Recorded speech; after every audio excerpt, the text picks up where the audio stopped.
One TV ఓం శక్తి ప్రేక్షకులకు నమస్కారం. భక్తి భావంతో మీ ముందుకు వచ్చిన ఈ ప్రత్యేక ఆధ్యాత్మిక కార్యక్రమానికి స్వాగతం. పరమశివుడు, భోలాశంకరుడు, భక్తుడు ఏ పుష్పంతో, ఏ ఆకుతో, ఎంతటి ప్రేమతో పూజించినా సంతోషించేది దేవుడు. అయితే శివార్చనలో కొన్ని ప్రత్యేకమైన పుష్పాలకు విశిష్ట స్థానం ఉంది. వాటిలో ఒకటే జిల్లేడు పువ్వు. దారిద్ర దుఃఖనాశినిగా ప్రసిద్ధి చెందిన జిల్లేడు పూలతో శివార్చన చేస్తే ఎలాంటి ఫలితాలు కలుగుతాయి? ఈ పూజను ఏ రోజున చేయాలి, ఎలా చేయాలి, పురాణాలు ఏం చెబుతున్నాయి? ఈ విశేషాలను ఇప్పుడు మనం తెలుసుకుందాం. జిల్లేడు చెట్టు హిందూ సాంప్రదాయంలో అత్యంత పవిత్రమైనదిగా భావిస్తారు. శైవాగమాలు, పురాణాల ప్రకారం జిల్లేడు పువ్వులు, ఆకులు పరమశివునికి అత్యంత ప్రీతికరమైనవి. సోమవారం, ప్రదోషకాలం, మాస శివరాత్రి లేదా మహాశివరాత్రి రోజున శివలింగానికి అభిషేకం చేసి జిల్లేడు పూలతో అర్చన చేస్తే విశేష పుణ్య ఫలితం లభిస్తుందని విశ్వాసం. జిల్లేడు పూలతో ఓం నమః శివాయ మంత్రాన్ని జపిస్తూ ఒక్కో పువ్వును సమర్పిస్తే కుటుంబంలోని దారిద్ర్యం తొలగి ఐశ్వర్యం, శాంతి, సుఖ సంతోషాలు కలుగుతాయని భక్తుల నమ్మకం. ఉద్యోగంలో ఆటంకాలు, ఆర్థిక ఇబ్బందులు, అప్పుల బాధ, మానసిక ఆందోళనలు తగ్గి శివుని అనుగ్రహంతో జీవితంలో కొత్త అవకాశాలు కలుగుతాయని ఆధ్యాత్మిక గ్రంథాలు పేర్కొంటాయి. అయితే ఈ పూజల ఫలితాలు వ్యక్తిగత విశ్వాసం, ఆచరణ, ఆధ్యాత్మిక సాంప్రదాయాలపై ఆధారపడి ఉంటుంది.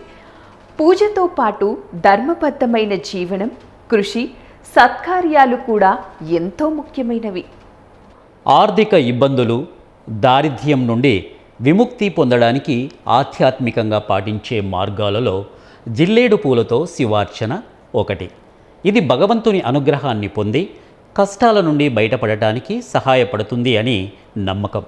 ఇక ఆచరించవలసినటువంటి విధానం ఏంటి? పూజా సమయం అమావాస్య రోజున ఈ పూజను ఆచరించాలి. అమావాస్య అనేది శివునికి ప్రీతికరమైన రోజుగా భావిస్తారు. పూలు సేకరణ. పూజ ప్రారంభించే ముందు 90 జిల్లేడు పూలను సేకరించండి. జిల్లేడు పూలు శివునికి అత్యంత ప్రీతికరమైనవిగా పురాణాలు చెబుతాయి. ఇవి శివుని అనుగ్రహాన్ని పొందేందుకు శక్తివంతమైనవిగా భావిస్తారు. శివార్చన ఏ విధంగా చేయాలి? సేకరించిన జిల్లేడు పూలతో శివునికి అర్చన చేయాలి. మీరు ఇంట్లో శివలింగం లేదా శివుని పటం ముందు పూజ చేయవచ్చు. వీలైతే శివాలయంలో అర్చకుల సహాయంతో ఈ పూజ చేయించడం మరింత శుభకరం. పూజ చేసేటప్పుడు శివ పంచాక్షరీ మంత్రం ఓం నమః శివాయ లేదా మీకు తెలిసిన ఇతర శివమంత్రాలను జపించడం చాలా మంచిది. పూలను ఒక్కొక్కటిగా శివునికి సమర్పిస్తూ మీ ఆర్థిక కష్టాలు తొలగిపోవాలని, దారిద్ర్యం నివారణ కావాలి అని మనస్ఫూర్తిగా ప్రార్థించండి. ఈ పూజను కనీసం 3 అమావాస్యలైనా నిర్విఘ్నంగా చేయాలి. నిరంతరంగా శ్రద్ధగా చేయడం వలన మంచి ఫలితాలు పొందవచ్చు అనేది నమ్మకం. ఈ పద్ధతిని శ్రద్ధగా పాటించడం వలన దారిద్ర్యం నివారణ అవుతుంది అని, ఆర్థిక స్థితి మెరుగుపడుతుంది అని విశ్వాసం. ఇది కేవలం ఆర్థిక సమస్యలను తీర్చడమే కాకుండా మానసిక ప్రశాంతతను, ఆత్మవిశ్వాసాన్ని కూడా ఇస్తుంది. భగవంతునిపై విశ్వాసం మనలోని సానుకూల శక్తిని పెంచుతుంది. జిల్లేడు మొక్కను సంస్కృతంలో అర్కం అని పిలుస్తారు. శైవ ఆగమాలు, పురాణాలలో ఈ మొక్కకు విశిష్ట స్థానం ఉంది. జిల్లేడు పువ్వులు, ఆకులు శివునికి అత్యంత ప్రీతికరమైనవిగా భావిస్తారు.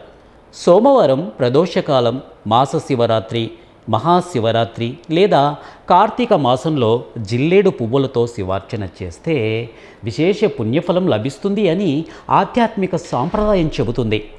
ఉదయం స్నానం చేసి శివలింగానికి పవిత్ర జలంతో లేదా పంచామృతంతో అభిషేకం చేయాలి. అనంతరం బిల్వదళాలు సమర్పించి జిల్లేడు పువ్వులను ఓం నమః శివాయ మంత్రాన్ని జపిస్తూ ఒక్కొక్కటిగా సమర్పించాలి. ఈ విధంగా భక్తి శ్రద్ధలతో చేసే శివార్చన వల్ల దారిద్ర్యం తొలగి ఆర్థిక స్థిరత్వం కలగాలని, అప్పుల బాధలు తగ్గాలని, కుటుంబంలో శాంతి నెలకొనాలని భక్తులు ప్రార్థిస్తారు. అలాగే మానసిక ప్రశాంతత, ధైర్యం, ఆత్మవిశ్వాసం పెరుగుతాయని కూడా విశ్వసిస్తారు. అయితే ఈ ఫలితాలు ఆధ్యాత్మిక విశ్వాసాల ఆధారంగా చెప్పబడినవే. పూజతో పాటు నిజాయితీ, కష్టపడి పనిచేయడం, ధర్మబద్ధమైన జీవనం కూడా జీవితంలో శ్రేయస్సుకు ఎంతో అవసరం. ఇక పూజా సమయంలో జపించదగినటువంటి మంత్రం మీకు ఉపదేశిస్తాను. ఓం నమః శివాయ లేదా ఓం త్రయంబకం యజామహే సుగంధిం పుష్టివర్ధనం ఊర్వారుకమివ బంధన మృత్యోర్ముక్షి యమామృతాం. దారిద్ర్య దుఃఖ నాశిని జిల్లేడు పువ్వులతో శివార్చన ఏ విధంగా చేయాలి, ఆ పూజా విధానం ఏంటి అనేది మనం తెలుసుకుందాం. పూజా విధానం: ఉదయం స్నానం చేసి శుభ్రమైన వస్త్రాలు ధరించాలి. శివలింగానికి నీరు, పాలు, పెరుగు, తేనె, నెయ్యి, చక్కెరతో పంచామృతాభిషేకం చేయవచ్చు. అనంతరం గంగాజలం లేదా స్వచ్ఛమైన నీటితో అభిషేకం చేయాలి. బిల్వదళాలు సమర్పించాలి. జిల్లేడు పువ్వులను ఒక్కొక్కటిగా సమర్పిస్తూ ఓం నమః శివాయ మంత్రాన్ని జపించాలి. మహామృత్యుంజయ మంత్రం లేదా శివ అష్టోత్తర శతనామావళిని పారాయణం చేయాలి. ధూపం, దీపం, నైవేద్యం సమర్పించి హారతి ఇవ్వాలి. చివరిగా కుటుంబ శ్రేయస్సు కోసం ప్రార్థించాలి. జిల్లేడు పువ్వులతో చెప్పదగిన మంత్రం ఓం నమః శివాయ లేదా ఓం త్రయంబకం యజామహే సుగంధిం పుష్టివర్ధనం ఊర్వారుకమివ బంధన మృత్యోర్ముక్షియా యమామృతాత్. పాటించవలసినటువంటి నియమాలు: పువ్వులు తాజాగా ఉండాలి, భక్తి శ్రద్ధలతో పూజ చేయాలి, కోపం, అసత్యం, హింస వంటి వాటికి దూరంగా ఉండాలి. పూజ అనంతరం శివుని నామస్మరణ చేయడం శ్రేయస్కరం. జిల్లేడు పువ్వులతో శివార్చన అనేది కేవలం ఐశ్వర్యం కోసం చేసే పూజ మాత్రమే కాదు, అది ఆ పరమశివునిపై భక్తి, విశ్వాసం, ఆత్మసమర్పణకు ప్రతీక. భక్తితో చేసే ప్రతి శివార్చన మనసుకు ప్రశాంతతను, జీవితానికి సానుకూల దృక్పథాన్ని అందిస్తుందని శైవ సాంప్రదాయం చెబుతుంది. దారిద్ర్య దుఃఖనాశకుడైన పరమశివుని కృప అందరిపైన ఉండాలని మనసారా ప్రార్థిద్దాం. హర హర మహాదేవ, శంభో శంకర, ఓం నమః శివాయ.